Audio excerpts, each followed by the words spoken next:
Stadium रे पिलांक भली दौड़ी दौड़ी गुड़ी धरिले ऋषभ पंत। चलित इंडियन प्रीमियर लीग रे शनिवार दिल्ली कैपिटल्स और मुंबई इंडियंस मध्य खेला जाइतिबा मैच अवसर रे एक मजादार घटना देखिबाकू मिली।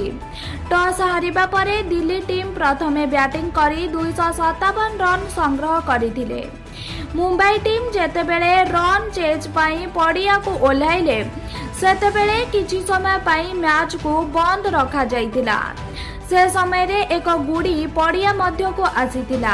यह देखि ऋषभ पंत पिलांक भली एही गुड़ी पछरे पड़ी जाइतिले। से बहु कष्टरे एहाकू धरिथिले, तेबे अंपायर तांकठारू गुड़ी नेई फेराई देले। एहा परे मैच आरंभ होइतिला। पंतଙ୍କ टीम 10 रन रे मुंबई को हराई प्ले ऑफ प्रवेश आशा उज्जीवित रखिछि। एहीपरि दमदार खबर गुड़िक देखिबा पई आम चैनल टी को